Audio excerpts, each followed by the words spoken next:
café décaféiné fait débat dans tous les foyers. Est-ce bon ou est-ce mauvais pour la santé? Ce que tout le monde doit savoir, ce que tout le monde doit noter, c'est le chlore que l'on retrouve dans les solvants employés par plusieurs torréfacteurs.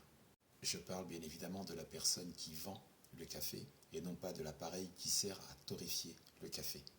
Les tests effectués sur les produits solvants ne sont pas très concluants et n'ont pas été très poussés. Ce qui arrange les producteurs et les industriels de café, car la vente de café décaféiné est en hausse. Donc tu peux nous raconter comment les producteurs fabriquent un café décaféiné? Pour extraire la caféine d'un grain de café et pour conserver en même temps tout son arôme, les industriels ont recours à plusieurs techniques, et il y en a 3 principales. Les plus courantes sont celles où on exploite le dioxyde de carbone ou l'eau pure. Ces 2 procédés permettent d'éviter l'utilisation de produits solvants chimiques. Mais retirer la caféine d'un grain de café tout en conservant son goût n'est pas si simple. Il y a la 3e méthode, qui est la plus rentable pour les industriels, et dont la majorité des cafés décaféinés sont produits, et c'est grâce à cette 3e méthode. La 3e méthode implique l'usage de solvants.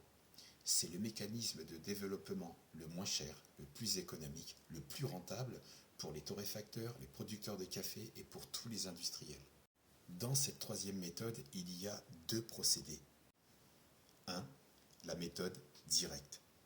La méthode directe consiste dans un premier temps à vaporiser les grains de café. Ensuite, on les mouille et on les immerge à plusieurs reprises dans un produit solvant chimique. Le plus souvent, c'est du chlorure de méthylène, alias dichlorométhane, ou bien de l'acétate d'éthyle.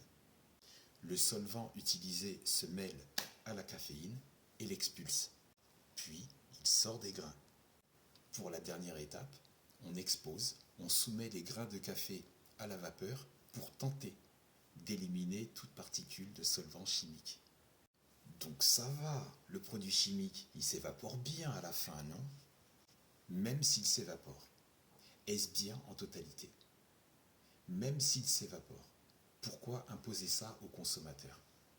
Même s'il s'évapore, ça reste quand même du chlorure de méthylène, qui est utilisé dans les produits décapants, dans les produits dissolvants, dans les produits dégraissants.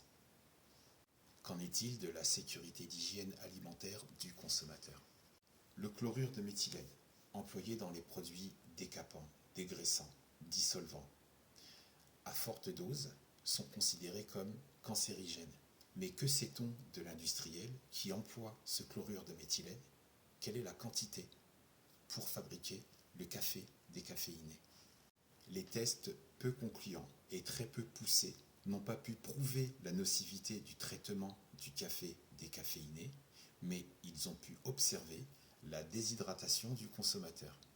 Pour en revenir et répondre à cette notion de danger, imagine une marque de bonbons qui utilise ce même type de produit et qu'ils te disent « Ne t'inquiète pas, ce produit a disparu par évaporation ».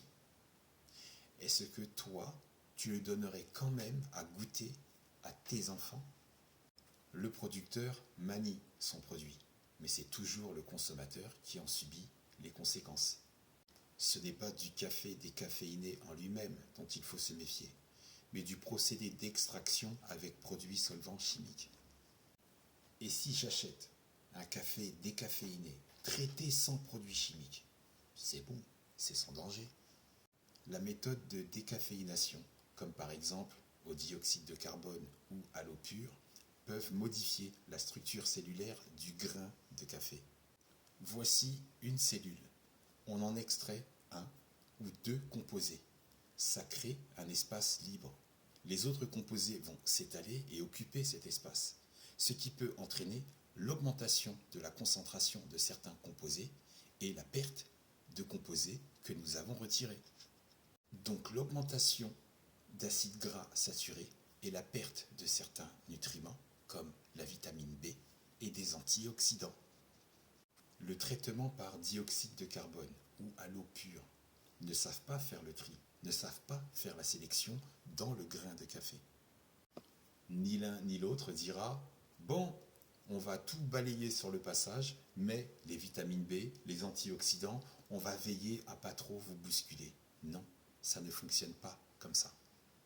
En somme, le café décaféiné peut ne pas offrir les mêmes avantages nutritionnels que le café classique selon la méthode utilisée par le producteur.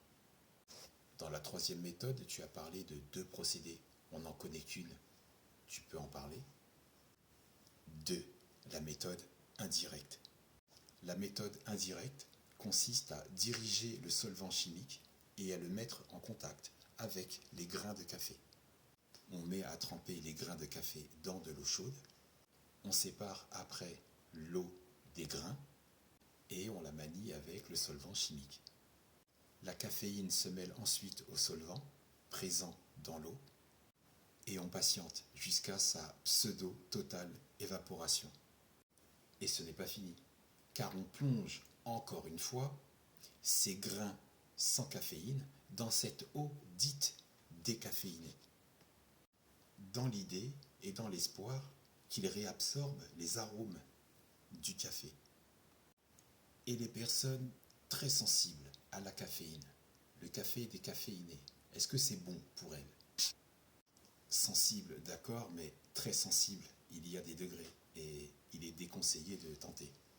Les personnes très sensibles devraient éviter. Quel que soit le mécanisme d'extraction, le 100% décaféiné n'existe pas.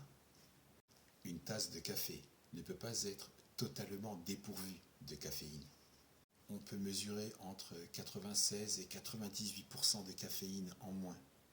Et cette différence peut être très flagrante, même chez les personnes très sensibles, et de l'impact possible sur l'ensemble de leur organisme. Appelle ça comme tu veux, publicité, marketing, attirer l'attention du consommateur sur le produit qu'on veut lui faire vendre, en faisant passer un melon pour une pastèque. Vendu comme du café décaféiné, mais il y a de la caféine. Bière sans alcool, mais il y a de l'alcool.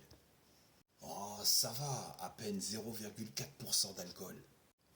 Donc si ça va, pourquoi ne pas faire l'effort à fond, retirer les 0,4% et prétendre à du 0%? Café décaféiné, tu entends bien sans caféine, mais il y en a quand même. Il n'est pas possible d'inclure une connerie là où le code de la consommation l'interdit. C'est comme quelqu'un qui passe une annonce, vend son véhicule et il dit « véhicule en parfait état, contrôle technique ok » et quand tu te pointes sur place, il y a un gros problème mécanique. C'est une arnaque. Autre exemple, le sportif qui se blesse. Son médecin lui prescrit un antidouleur, par exemple Diantalvic. Mais le jour de la compétition, il est déclaré positif au test antidopage. Il se sent lésé, car il faisait confiance au médecin. La personne très sensible à la caféine, et qui fait confiance, et qui se procure pour la première fois du café décaféiné. Si son organisme réagit, si son corps présente des symptômes désagréables, voire gravissimes, cette personne aura la légitimité de dire que le café décaféiné, c'est une arnaque. Mais prends soin de toi et que la paix soit avec toi.